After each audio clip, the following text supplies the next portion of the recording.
So I'm sure you all heard the recent news that Karl Rove recently formed a new political action committee to fend off primary challenges from Tea Party, Liberty Movement, and social conservative challengers.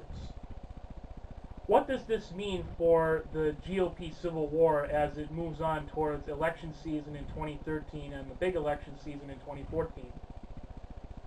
I'm inclined to believe that Rove has a bigger purpose here in founding this PAC. I believe that he is founding it not just to help establishment incumbents keep their jobs, but also he's looking ahead to 2016. If you think about it, in 2016, many of the Tea Party members in places such as the Senate will be up for re-election. People such as Mike Lee, Rand Paul, and others. And Karl Rove is likely forming this PAC not only to help establishment incumbents fend off challenges, but to fund establishment primary challenges to these Tea Party incumbents. This should be alarming to us in the GOP, especially those of us who are not in line with the establishment, the Liberty Movement, the Tea Party, and the social conservatives. How do we fight this off? There's only one way that we can. We have to form alliances. That does not mean we have to adopt the stances of the people we are allying with. We may agree with them on some things and we may not agree with them on others. But we must form alliances. And we have to form alliances with the other groups who are not in line with the establishment. So for example, the Liberty Movement must look to form good alliances with certain social conservative and Tea Party candidates. Only by forming alliances with other anti-establishment groups are we going to be able to defeat this new surge that will be coming as a result of Rove's new PAC.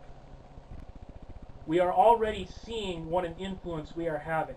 The fact that Rove makes this announcement at the same time as Bill Bowling in Virginia is putting forward a serious consideration for an independent run against Ken Cuccinelli and the Democratic candidate for Virginia governor does not strike me as coincidence.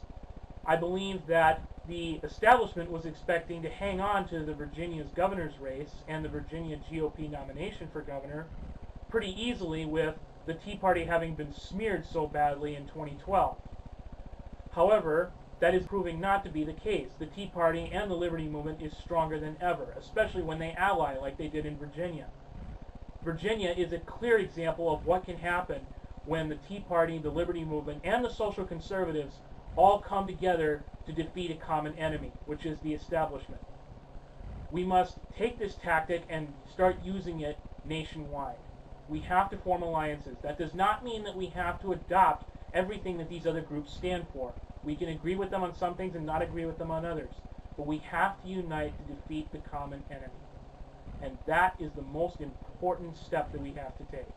Pushing back against Rove's new army, as I call it, in the GOP Civil War, is going to be extremely difficult to do. And it's going to make challenges that we should be making to establishment incumbents, such as Lindsey Graham and John Boehner, even more difficult. However, we can still defeat this.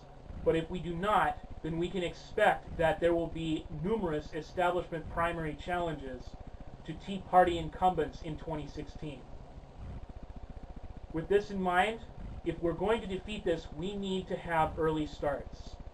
I was very encouraged to hear that State Senator Lee Bright down in South Carolina is seriously considering mounting a primary challenge to Lindsey Graham down in South Carolina. And I say to him, go ahead and do it, and start now. Start early. We have to start early and get our names out in front of as many people as possible, because name recognition is the one thing that is really killing us right now. Name recognition can defeat money off a lot of the time. But the only way that one can do name recognition is with an early start. Is with an early start in campaigning. I know we just came out of an election season in 2012 that was very exhausting, but we have to step up and do this. This is not an if. The fate of our country may depend upon this. And so, let's go ahead with early starts. Let's make wise alliances with certain social conservative and Tea Party groups and leaders and candidates. and let's fight back against the establishment and this new push which has been put forward by Karl Rove.